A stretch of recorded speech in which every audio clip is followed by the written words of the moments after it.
Aircraft hijacking is the unlawful seizure of an aircraft by an individual or a group. In most cases, the pilot is forced to fly according to the orders of the hijackers. Occasionally, however, the hijackers have flown the aircraft themselves, such as the September 11th attacks. In at least 3 cases, the plane was hijacked by the official pilot or co-pilot. Unlike the typical hijackings of land vehicles or ships, skyjacking is not usually committed for robbery or theft. Most aircraft hijackers intend to use the passengers as hostages, either for monetary ransom or for some political or administrative concession by authorities. Various motives have driven such occurrences, including demanding the release of certain inmates, highlighting the grievances of a particular community, or political asylum. Hijackers also have used aircraft as a weapon to target particular locations. Hijackings for hostages commonly produce an armed standoff during a period of negotiation between hijackers and authorities, followed by some form of settlement. Settlements do not always meet the hijackers' original demands. If the hijackers' demands are deemed too great and the perpetrators show no inclination to surrender, authorities sometimes employ armed special forces to attempt a rescue of the hostages. History. Record-setting hijackings. 1929. In the Fort Worth Star-Telegram daily newspaper, the 19th of September 1970, J. Howard Doc DeSales states that he was actually the victim of the first skyjacking in December 1929. He was flying a postal route for the Mexican company Transportes Aéreos Transcontinental, ferrying mail from San Luis Potosi to Torreon and then on to Guadalajara. He was approached by Gen. Saturnino Cedillo, governor of the state of San Luis Potosi and one of the last remaining lieutenants of Pancho Villa. Cedillo was accompanied by several other men. He was told through an interpreter that he had no choice in the matter. He had to fly the group to the chosen destination. He stalled long enough to convey the information to his boss, who told him to cooperate. He had no maps, but was guided by the men as he flew above Mexican mountains. He landed on a road as directed, and was held captive for several hours under armed guard. He eventually was released with a buenas from Cedillo and his star. DeSales kept his flight log, according to the article, but he did not file a report with authorities. He went on to work for the FAA in Fort Worth after his flying career. 1931. The first recorded aircraft hijack took place on February 21, 1931, in Arequipa, Peru. Byron Richards, flying a Ford Tri-Motor, was approached on the ground by armed revolutionaries. He refused to fly them anywhere, and after a 10-day standoff, Richards was informed that the revolution was successful and he could go in return for flying one group member to Lima. 1939. The world's first fatal hijacking occurred on the 28th of October 1939. Ernest P. Larry Pletch shot Carl Bivens, 39, a flight instructor who was offering Pletch lessons in a yellow Taylor Cub monoplane with tandem controls in the air after taking off in Brookfield, Missouri. Bivens, instructing from the front seat, was shot in the back of the head twice. Carl was telling me I had a natural ability and I should follow the line. Pletch later confessed to prosecutors in Missouri. I had a revolver in my pocket and without saying a word to him, I took it out of my overalls and I fired a bullet into the back of his head. He never knew what struck him. The Chicago Daily Tribune called it one of the most spectacular crimes of the 20th century, and what is believed to be the first airplane kidnap murder on record, because it occurred somewhere over 3 Missouri counties, and involved interstate transport of a stolen airplane. It raised questions in legal circles about where, by whom, and even whether he could be prosecuted. Ernest Pletch pleaded guilty and was sentenced to life in prison without parole. However, his sentence was commuted, and he was released on 1 March 1957, after serving 17 years. He died in Eldredge, Missouri in June 2001. 1948. The first hijacking of a commercial flight was of the Cathay Pacific Miss Macau on 17 July 1948. 1968. The longest hijacking of a commercial flight, according to the BBC, was the El Al Flight 426 hijacking by Popular Front for the Liberation of Palestine militants on 23 July 1968, lasting 40 days. Golden Age. The so-called Golden Age of Skyjacking in the United States ran from 1968 through 1979, and into the 1970s in parts of the world, with attacks tapering off after as new regulations made boarding aircraft with weapons extremely difficult. September 11 attacks. On September 11, 2001, 19 Al-Qaeda Islamic extremists hijacked American Airlines Flight 11, United Airlines Flight 175, American Airlines Flight 77, and United Airlines Flight 93 and crashed them into the Twin Towers of the World Trade Center, the southwestern side of the Pentagon, and Stony Creek Township near Shanksville, Pennsylvania in a terrorist attack. All in all, 2,996 people perished and more than 6,000 others were injured in the attacks.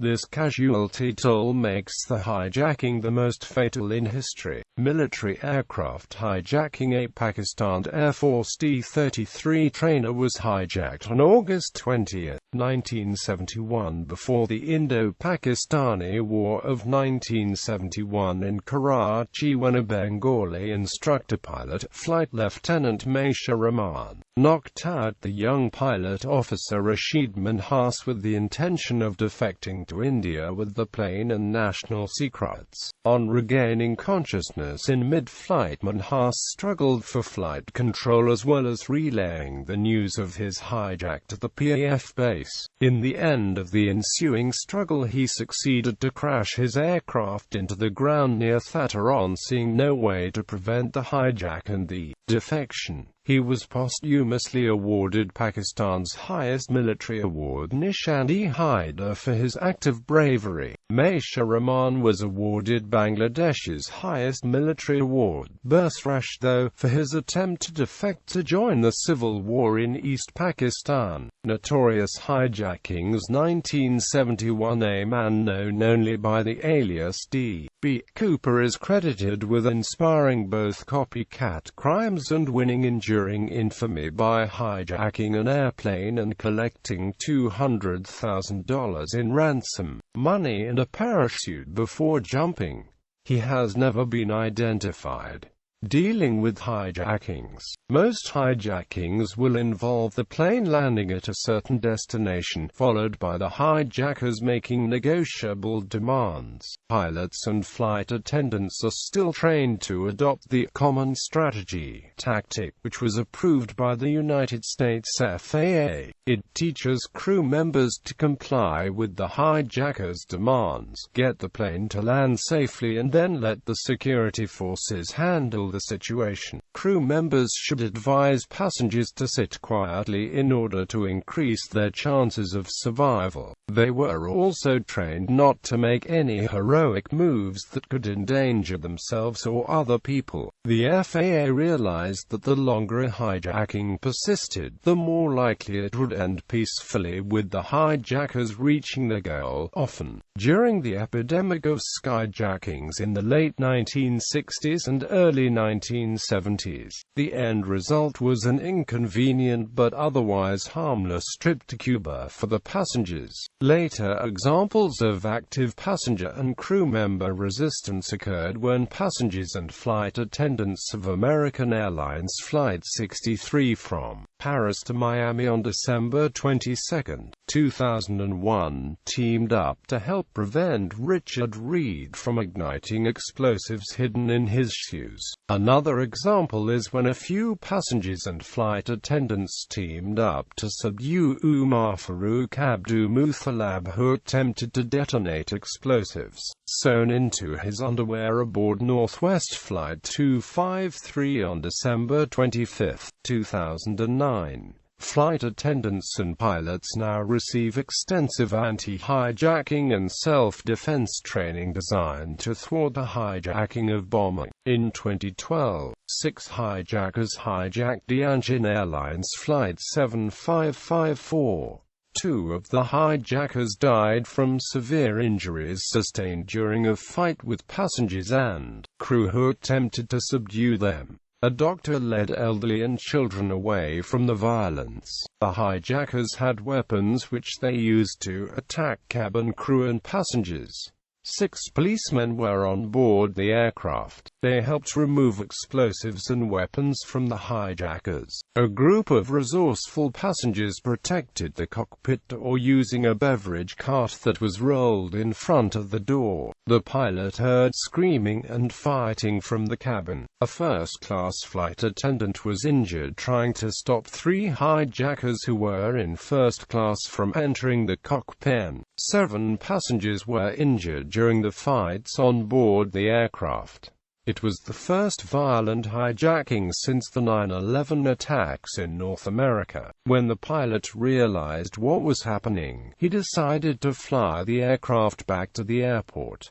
Once the plane landed, police surrounded it, informing air traffic control to alert air traffic control that an aircraft is being hijacked. A pilot under duress should squawk 7500 vocally. By radio communication, transmit transponder 7500. Quote, "This should be done when possible and safe. An air traffic controller who suspects an aircraft may have been hijacked may ask the pilot to confirm, squawking a sign code." Quote, "If the aircraft is not being hijacked, the pilot should not squawk 7500 and should inform the controller accordingly." A pilot under duress may also elect to respond that the aircraft is not being hijacked, but then neglect to change to a different squawk code. In this case, the controller would make no further requests and immediately inform the appropriate authorities. A complete lack of a response would also be taken to indicate a possible hijacking. Of course, a loss of radio communications may also be the cause for a lack of response, in which case a pilot would usually squawk 7600 anyway. On 9/11, the suicide hijackers did not make any attempt to contact ground control to inform anyone about the hijackings, nor engage in any dialogue or negotiations. However, the hijacker pilot of Flight 11 and the ringleader of the terrorist cell, Mohammed Atta, mistakenly transmitted announcements to ATC, meaning to go through the Boeing 767. Also on board, flight attendants Amy Sweeney and Betty Young called the American Airlines office, telling the workers that Flight 11 was hijacked. 9/11 hijacker pilots Sid Jarrah and Hani Hanshaw aboard Flight 77 and 93 also made a similar error when they mistakenly transmitted announcements to ATC about the hijacking. Prevention cockpit doors on most commercial aircraft have been strengthened and are now bullet-resistant. In the United Kingdom, United States, Canada, Australia, Austria, the Netherlands and France, air marshals have also been added to some flights to deter and thwart hijackers.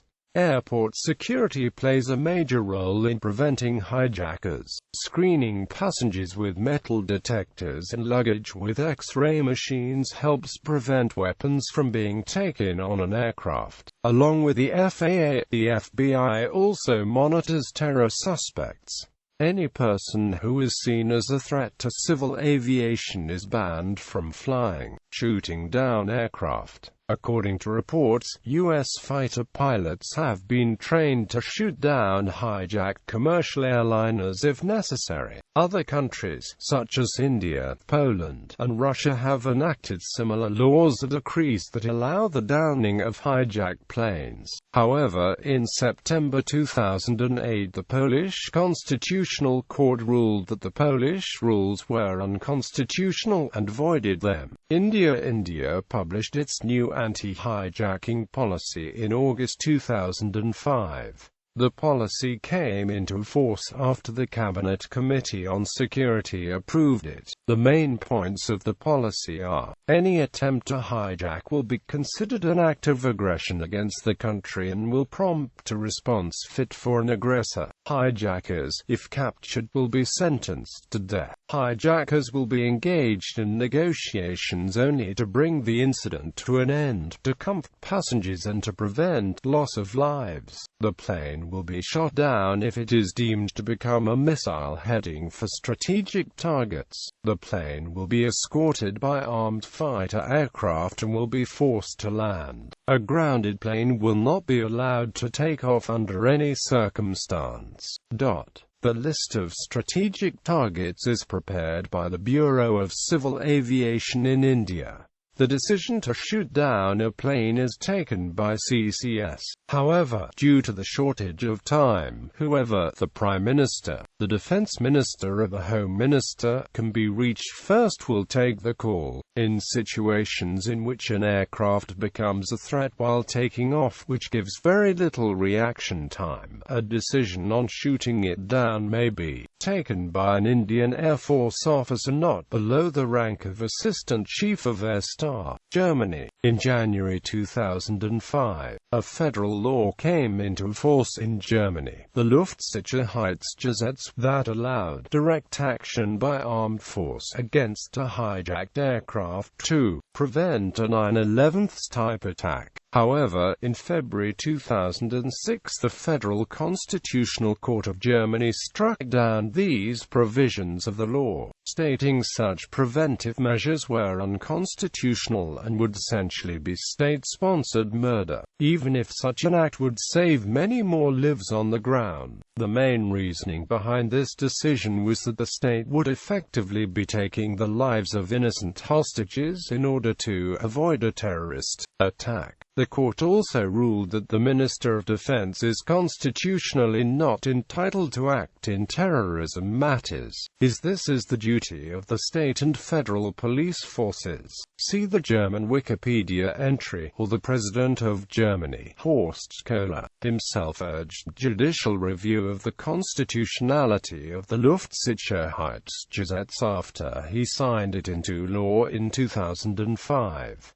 International law issues. Tokyo Convention. The Tokyo Convention states in Article 11, defining the so-called unlawful takeover of an aircraft, that the parties signing the agreement are obliged, in case of hijacking or a threat of it, to take all the necessary measures in order to regain or keep control over an aircraft. The detailed analysis of the quoted article shows that in order of an unlawful takeover of an aircraft to take place, and at the same time to start the application of the convention, 3 conditions should be met. The hijacking, a controlled takeover of an aircraft, must be a result of unlawful use of violence or an attempt to use violence. An aircraft should be in flight. The unlawful act must be committed on board an aircraft. However, even without the order of the captain, any crew member or passenger can take reasonable measures, when he or she has reasonable grounds to believe that such action is necessary to protect the safety of the aircraft, or of people or property therein. The captain may decide to disembark a suspected person on the territory of any country where the aircraft would land, and the country must agree to that. Continuation of the passenger's journey was a provision that first appeared in the Tokyo Convention, Hague Convention. The Convention for the Suppression of Unlawful Seizure of Aircraft went into effect on 14 October 1971. Article 1 of the Convention defines the offenses to which it applies. Montreal Convention in popular culture. The Hollywood film Air Force One recounts the fictional story of the hijacking of the famous aircraft by 6 Kazakh ultra-nationalist terrorists. The film Con Air features an aircraft being hijacked by the maximum security prisoners on board. The taking of Flight 847, the Uli Derrickson story, was a made-for-TV film based on the actual hijacking of TWA Flight 847, as seen through the eyes of the chief flight attendant Uli Derrickson. Passenger 57 depicts an airline security expert trapped on a passenger jet when terrorists seize control. Skyjacked is a 1972 film about a crazed Vietnam War veteran hijacking an airliner, demanding to be taken to Russia. The 1986 film The Delta Force depicted a special forces squad tasked with retaking a plane hijacked by Lebanese terrorists. The 2006 film Snakes on a Plane is a fictional story about aircraft piracy through the in-flight release of venomous snakes. The 2014 film Non-Stop depicts an aircraft hijacking. The Indian film Nirja is based on the hijacking of Pan Am Flight 73 in Karachi.